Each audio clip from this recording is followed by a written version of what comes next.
जय गुरु जय गुरु जय गुरु जय गुरु। विश्व भारतर प्रतिटी राज्य विश्वर प्रतिटी देश एवं समस्त जीव जगतर शांति पाई ये सेवक भलिया प्रार्थना करुछि एवं शेष जीवन पर्यंत करी। आज गोटे पवित्र दिन प्रभु काली आमर जगन्नाथ दर्शन रे काली स्नान बेदी रे स्नान यात्रा शेष करी अणवासर गृह को गले लक्ष लक्ष भक्त से भाई आम ओडिशार जोठी जो स्थान रे जगन्नाथंकर किंबा बलदेवंकर पूजा स्थान रही सबुठी काली लोकारण्य गोटे आनंद उत्सव। आमर ओडिशार ये जगतसिंहपुर जिलार सारणा थारे गोटे दधिवामन मूर्ति अच्छी कंढई भलिया मूर्ति शुणा को मिले से नवद्वीप धामरू से मूर्ति आसी केते 100 वर्ष तले आसी किए आनी ताकू कहीं कही पारना से एरिया रे लोक जिते भल पाती सी मनीष भली जीवंत ठाकुर प्रकृत में जीवंत भली कथबार्ता से करते। आमर भी सेठी गोटे छोटिया संघ अच्छी केतोटी पिला आश्रम को आसती से भाव आमर आम आश्रम तरफ जड़े बाबाजी प्रसाद बाबा तांको नर्मदा कूल शून्य हस्त पठई जाओ नर्मदा कूल साधना कर साधना करू करू माँ नर्मदांकर कृपा लाभ कले जहा हो तांकु से जिलार से अंचलर साधु सन्थ साधारण मनीष पर्यंत भल पाउछंती ये हूँ सबुठारु बड़ कथा। ये मध्य आध्यात्मिक कार्य सहित सामाजिक कार्य अंधविश्वास विरुद्ध रे संग्राम ये सब तांकर जारी रखिछंती से लोके बहुत भल पाती। नर्मदा कूल गोटे जगन्नाथ मंदिर गढ़ी उठी से प्रसाद बाबाजी नेतृत्व में भक्त मानकर अवदान रे डुंगरवाड़ा ग्रामर अधिवासी मानकर उत्साह उद्दीपना गढ़ी उठी सेठी जे राजा होती से देखा ठीक राजा भाई जे छेरा पहरा करती आम ठाकुर राजा एठी रथरे जमती छेरा पहरा करती ସିଏ ମଧ୍ୟ ସେଠି କରୁଛନ୍ତି। ଏଇ ବର୍ଷ ଆରମ୍ଭ ହେଲା। ସେ ଦୃଶ୍ୟ କାଲି ଦେଖିକିରି ମୋ ପେଟ ପୁରି ଉଠିଲା।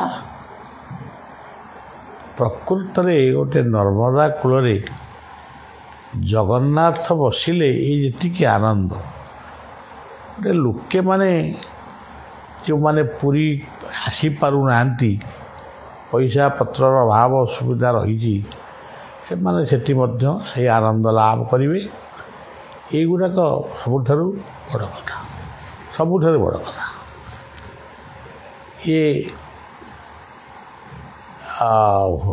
ନର୍ମଦାପୁର ଜିଲ୍ଲାର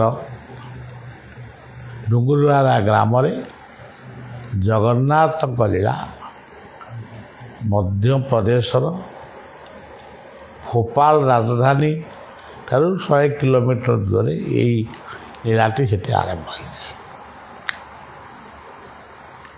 ତାପରେ ଆମର ଗୋଟେ ରାଜସ୍ଥାନରେ ମଧ୍ୟ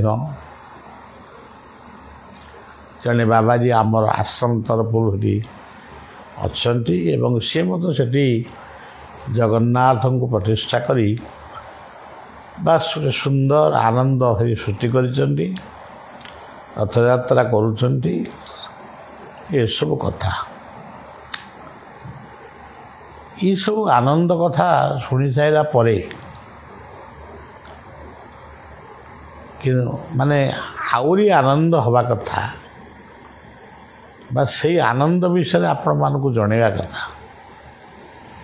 କିନ୍ତୁ ଆଜି ଆନନ୍ଦର ବାର୍ତ୍ତା ଆଜି ଭାରତ ବର୍ଷରେ ବିପର୍ଯ୍ୟୟ ହେଇଛି। ତାର କାରଣ ହେଉଛି ଆଜି ଆପଣମାନେ ସମସ୍ତେ ଜାଣିଥିବେ, ସାଧୁସନ୍ଥର ଦେଶ ଭାରତ,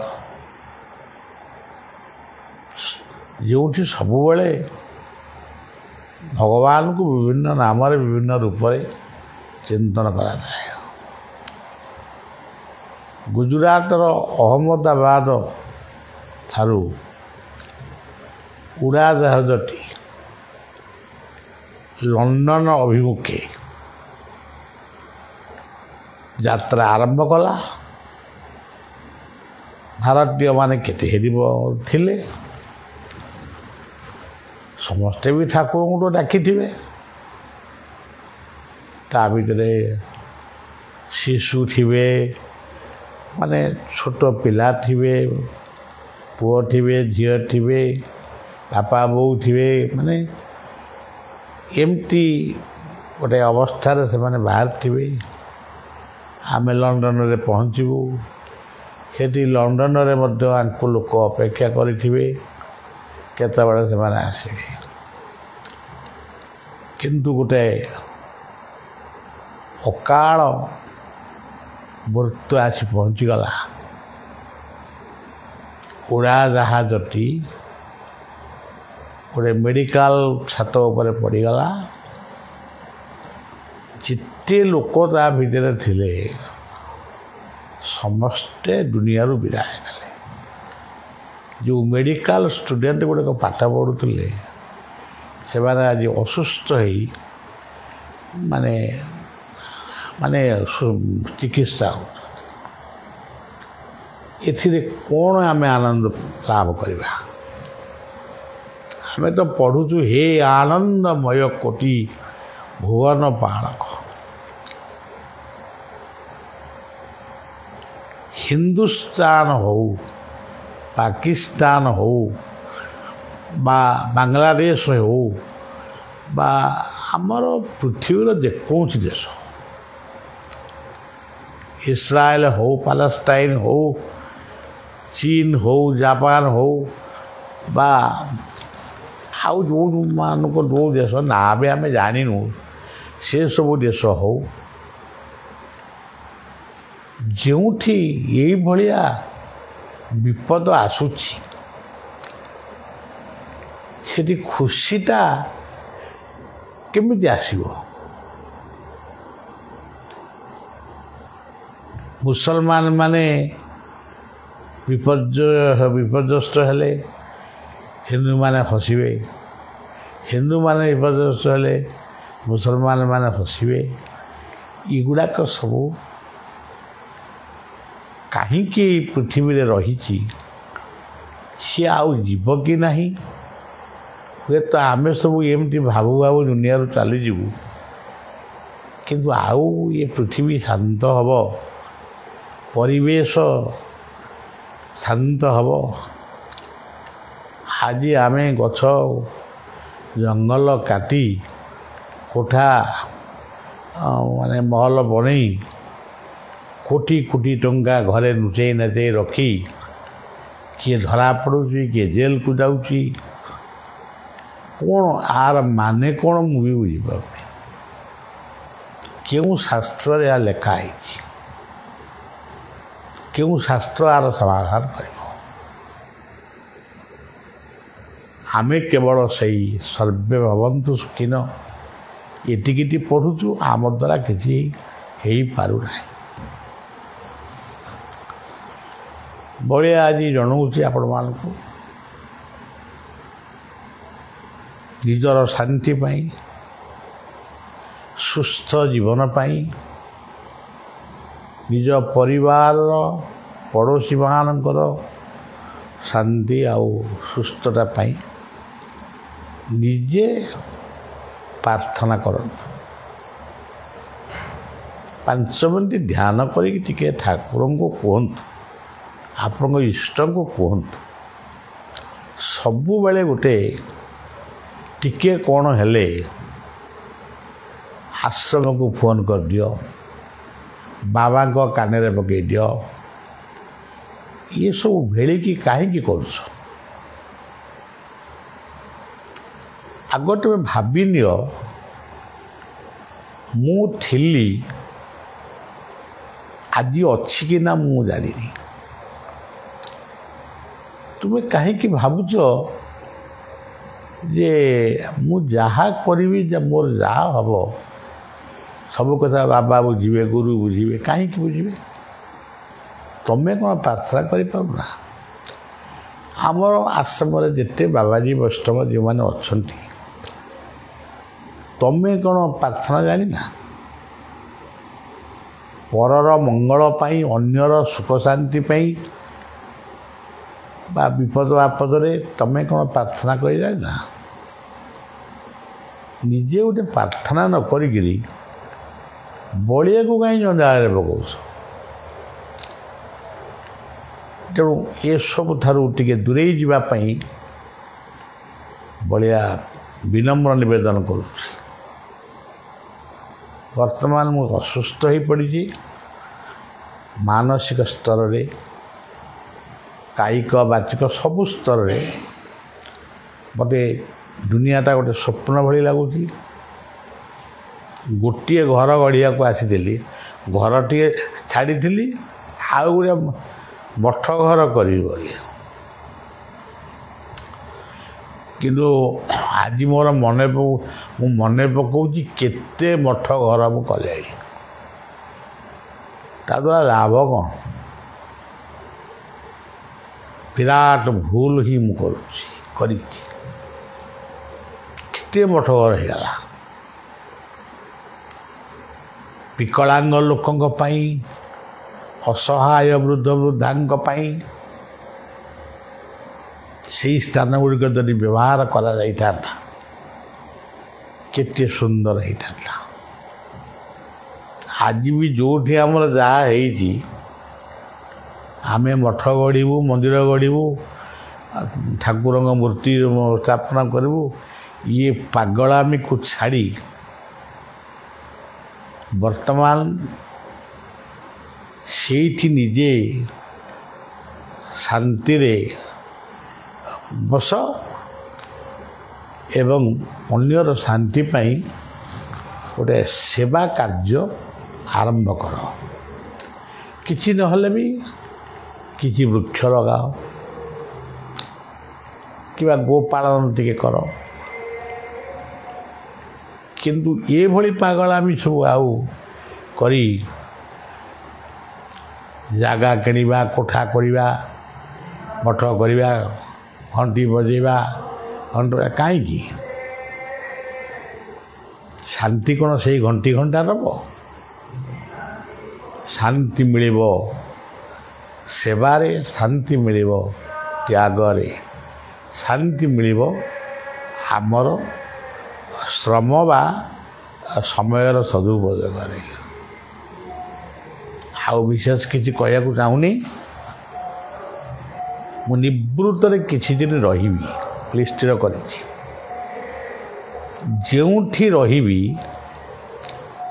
ଆପଣମାନେ କେହି ଜଣେ ବି ମୋତେ ଦେଖିବାକୁ ଯିବେ ନାହିଁ କିମ୍ବା ମୋ ବିଷୟରେ ପଚାରି କିଛି ବୁଝିବେ ନାହିଁ। ନିଜେ ନିଜ ଘରେ ବସି ପ୍ରାର୍ଥନା କର। ଯଦି ଅନନ୍ତଙ୍କ କ୍ଷେତ୍ରକୁ ଆସିବେ, ଶିଶୁ ଅନନ୍ତଙ୍କ ଦର୍ଶନକୁ ଆସନ୍ତୁ, ଦର୍ଶନ କରିବେ, ତୁଳସୀ ଟିକେ ନେଇଯିବେ, ତାଙ୍କ ନାଁଟି ସ୍ମରଣ କରିବେ, ତାଙ୍କ ଉଦ୍ଦେଶ୍ୟରେ ନିରାମିଷ ଭୋଜନ କିଛି ଦିନ କରିବେ। ତାପରେ ତୁମର ଉପଯୁକ୍ତ ଚିକିତ୍ସକଙ୍କ ସହିତ ପରାମର୍ଶ କର କି କାହା ସହିତ କର। ଆଉ ବାବା କୁଆଡ଼େ ଗଲେ, ବାବା ବେତରେ ଝାଡ଼ିଦେବେ, ବାବା ଫୁଙ୍କିଦେବେ, ଏସବୁ ପାଗଳାମି ଆଗ ପ୍ରଥମ ଛାଡ଼। ଏସବୁ ଶୁଦ୍ଧ ପାଗଳାମି। ସେମିତି ଯେଉଁଠି ରହିବି, ଭୁବନେଶ୍ୱରରେ ରହିବି କି ଯେଉଁଠି ରହିବି, ବରଂ ସେ ପୁରୀର ଯେଉଁ ରହିବା ଘର ହେଇଛି ସେଗୁଡ଼ାକ ଟିକେ ଆଉ ଅଧିକ ହେଲେ ସେ କି ଯେଉଁ ଠାକୁର ତ ସେଇ ଜଗନ୍ନାଥ, ଆଉ ଏତେ ଠାକୁର କ'ଣ ଦରକାର? ଗୋଟେ ବିରାଟ ସମୁଦ୍ର ସେଠି ଅଛି, ସେ ତ ମହାନ ଠାକୁର। ତେଣୁ ଠାକୁର ପ୍ରତିଷ୍ଠା କରିବାର ଉଦ୍ଦେଶ୍ୟ ନାହିଁ, ନା କରିଲେ ବି ମୁଁ କରେଇଦେବି। କେବଳ ଘର ଫର ଟିକେ କରିଦେଲେ ମାନେ ଆପଣମାନେ ରହିବେ, ବଳିଆ ବିରି କେତେବେଳେ କେମିତି ନେଇ ରହିବ। ଆଚ୍ଛା, ଭୁବନେଶ୍ୱରରେ ଯେଉଁଠି ବି ରହିବି ଆପଣ ଜାଣିବେ ବାବା ଏଇଠି ଅଛନ୍ତି, ସେତିକି ଯଥେଷ୍ଟ। ଝାମେଲା କରିବେନି। ଆପଣ ସେଠି ଯାଇକିରି ଅଯଥାରେ ଝାମେଲା କରିବେ କ'ଣ ନା ଆମେ ବାବାଙ୍କୁ ଦର୍ଶନ କରିବୁ, ବାବାଙ୍କୁ ଦୁଃଖ କହିବୁ। କିଛି ଦୁଃଖ ମନେ ମନେ କୁହ, ନିଜର ହୃଦୟରେ ଭଗବାନ ଅଛନ୍ତି, ସେ ହୃଦୟକୁ ଚିନ୍ତନ କରି କୁହ। ବାବାଙ୍କୁ କ'ଣ କହିବ? ବାବା ଯେଉଁ ମନ୍ତ୍ର ଦେଇଛନ୍ତି ସେ ମନ୍ତ୍ର ଗୁଡ଼ିକ ସ୍ମରଣ କର। ଆଉ ଖାଲି ଗୋଟେ କିଛି ବେପାର ନାହିଁ, ଚାଲ ମଠକୁ ଚାଲ, ବାବାଙ୍କୁ ଦେଖିବା, ପ୍ରସାଦ ପାଇବା। ତମ ପାଇଁ ପ୍ରସାଦ ଏଠି ରାନ୍ଧିବ କିଏ? ଯିଏ ରାନ୍ଧିବେ ସିଏ ମିଳୁନାହାନ୍ତି, ଆଉ ରାନ୍ଧିଲା ବେଳେ ମିଳୁନାହାନ୍ତି। ଆଉ ମୁଁ କ'ଣ ରାନ୍ଧିକି ଆପଣଙ୍କୁ ଦେଇପାରିବି? ବାବା ବୈକୁଣ୍ଠନାଥଙ୍କର ଗୋଟେ ନୀତି ଥିଲା, ସମସ୍ତେ ରୁହ, ପଙ୍ଗତ କର, ପ୍ରସାଦ ପା, ଏସବୁ ସେ ନଥିଲେ। ସେ ଆମମାନଙ୍କୁ ପରାମର୍ଶ ଦେଉଥିଲେ, ଜଞ୍ଜାଳରୁ ବିମୁକ୍ତ ହୁଅ। ଖାଲି ଖୋଜୁଥିଲେ ଜଣେ ଅଧେ ଭଲ ବାବା ଟିକେ ହେଲେ ଆଶ୍ରମ ଗୁଡ଼ାକ ଚଳାଇବେ। କିନ୍ତୁ ଆମେ ସେସବୁ କଥାକୁ କିଛି ନ ବୁଝି ଖାଲି ସେଇ ମଠ ମନ୍ଦିର, ଖାଲି ବାବାଙ୍କର ଫଟୋ ରଖି କେତେ ଫଟୋ, ଖାଲି ତ ଫଟୋ ପୂଜା ଚାଲିଛି। ଆଉ ସେ ଫଟୋ କେଉଁନ ତ ମୁଁ କଥା କହିଲା, କାହିଁ ଧ୍ୟାନ କରୁନା ମନେ ମନେ। ଫଟୋ ପୂଜା ବନ୍ଦ କର, ଫଟୋକୁ ପରିଷ୍କାର ପରିଚ୍ଛନ୍ନ କରି ରଖ। ଗୀତା ଭାଗବତକୁ ପରିଷ୍କାର ପରିଚ୍ଛନ୍ନ କରି ରଖ। ଯେତେବେଳେ ମନ ହେବ ଗୀତା ଭାଗବତଟେ ପଢ଼ିଦେବ, ଏ ଫଟୋ ଗୁଡ଼ିକୁ ପରିଷ୍କାର କରି ରଖିବ। ମନ ଭିତରେ ଧ୍ୟାନ କରୁନା। ଆମର ଜୀବନର ସେବା ପାଇଁ ସେଇଟା ଆମର ଶିଶୁମାନଙ୍କ ସେବା। ସେଥିପାଇଁ ଆମେ ଗୋଟେ ଫିକ୍ସଡ୍ ଡିପୋଜିଟ୍ କରିଥିଲୁ, ଏବେ ବି କରୁଛୁ। ଆପଣମାନେ ଯିଏ ଚାହିଁବେ ଆକାଉଣ୍ଟ ନମ୍ବରଟି ମାଗି ନେଇ ସେଇ ଫିକ୍ସଡ୍ ଡିପୋଜିଟ୍ରେ ପଇସା ରଖିଲେ ଆମେ, ଆପଣମାନେ ତ କରୁନାହାନ୍ତି, ଆମ ପାଖରେ ଯିଏ ଲୋକ ଅଛନ୍ତି ଆଉ ଆମେ ମଧ୍ୟ ଭବିଷ୍ୟତରେ ସେଇ ଜୀବ ଆଉ ଜୀବନ ପାଇଁ ଜୀବନ କହିଲେ ବୃକ୍ଷ, ଜୀବନ କହିଲେ ସବୁ କେତେ କଥା। ଆମେ କିଛି ସେ ପଇସାରୁ ଖର୍ଚ୍ଚ କରିବୁ। ଆମେ ତାକୁ କଣ୍ଟ୍ରାକ୍ଟ କରିବୁନି କି ଚାକିରି କରିବୁନି କି ଗୋଟେ ପାଠ ପଢ଼ା ପିଲାକୁ ପାଠ ପଢ଼େଇବୁ କି ଅସହାୟ ମଣିଷକୁ ସାହାଯ୍ୟ କରିବୁ। ସେଇ ହେବ ଆମ ଠାକୁର ପୂଜା। ଅନ୍ୟର ମଙ୍ଗଳ ଚିନ୍ତା କରିବା ହେବ ଆମ ଠାକୁର ପୂଜା। ଆମେ ଆଉ ଏତେ ମୂର୍ତ୍ତି ପ୍ରତିଷ୍ଠା କରି ଗୁଡ଼ାଏ ମୂର୍ତ୍ତି ପ୍ରତିଷ୍ଠା କରି ଏଠି ମନ୍ଦିର ସେଠି ମନ୍ଦିର କିନ୍ତୁ ଶାନ୍ତି କେଉଁଠି ନାହିଁ। ମଦ୍ୟ ମାଦକରେ ବୁଡ଼ିଛି ଆଜି ମଣିଷ, ତାକୁ ବନ୍ଦ କରିପାରୁନି କିନ୍ତୁ ମନ୍ଦିର ଗଢ଼ା ଚାଲିଛି।